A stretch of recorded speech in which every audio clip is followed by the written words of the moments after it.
Russia is closing its 4,000-kilometre Far Eastern border with China to stop the spread of the coronavirus. Other countries have suspended flights to China, halted road traffic and stopped Chinese citizens entering. The number of people who have died has now jumped to 170, all of them in China. Nearly 8,000 people have confirmed infections. A flight to return about 200 British nationals to the UK from virus-hit Wuhan has been unable to take off as planned. Robin Brandt has more from Shanghai. Today was supposed to be the day they got out and away from this. The death's toll and the number infected continues to rise here in China. The city of Wuhan is the epicentre of the outbreak. But Britons are still stuck there because of bureaucracy. We were really worried about the reports of younger and younger children becoming sick. And at the time they said it was fine, but when I received a call the next day, they said that only I could go and my son would have to stay. And which obviously was very devastating to hear.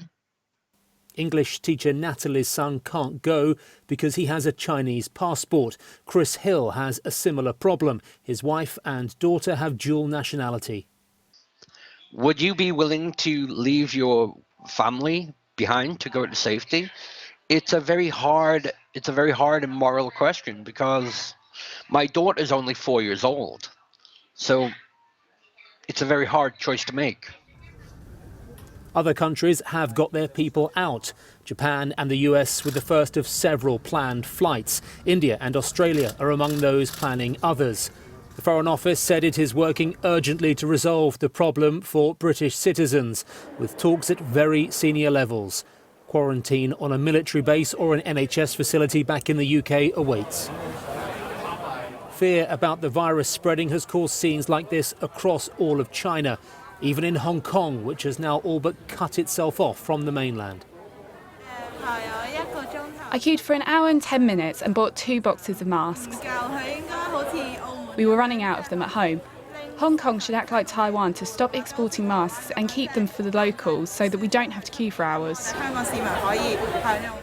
More cases are being reported around the world. In Italy, passengers on a cruise ship are being held on board because of 2 suspected cases among them. But the head of the World Health Organization had nothing but praise for China's efforts. I will praise China again and again because its actions actually helped in reducing the spread of coronavirus to other countries.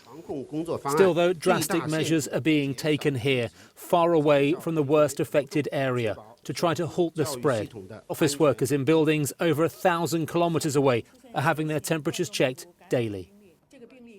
Let's get you the latest on some of the developments today. I'm joined by Sarah Rainsford in Moscow. Mark Lowen is in Rome. Sarah, first, the closing of that border is no small feat.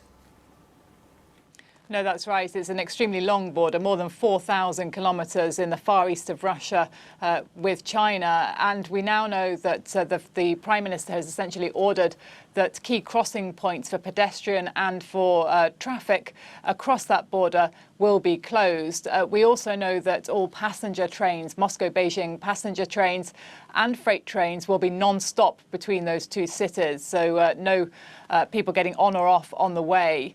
There are other measures that have been taken as well. The foreign ministers announced that they will stop issuing electronic visas for Chinese tourists to come to Russia. They're also asking Russian citizens in China to register with the Russian embassy there so that it's clear where they are if there's a decision made at some point to evacuate them. For the moment, flights are still flying, but for example, here in Moscow, where there are Chinese tourists in hotels, there are now medics going to those hotels, checking tourists before they head out to the sites here to check that there's no symptoms, no signs of anyone having caught the virus and potentially therefore spreading it. So a whole series of measures in place, although the authorities here are making it quite clear that there's no reason for panic. There are certainly no cases confirmed of the coronavirus here in Russia yet, but the Deputy Prime Minister has said that they are likely to happen. So those measures are now being put in place to prevent, as far as possible, the virus spreading here.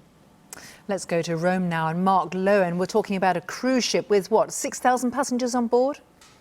Yeah, indeed, Philippa. It is called the Costa Smeralda, and it has 6,000 passengers on board. It is now in port in Civitavecchia, which is about an hour away from Rome, but the passengers are not being allowed to disembark because there is a couple on board from Macau, and the woman, 54 years old, has had a fever and other potential respiratory problems that could suggest that she has contracted coronavirus.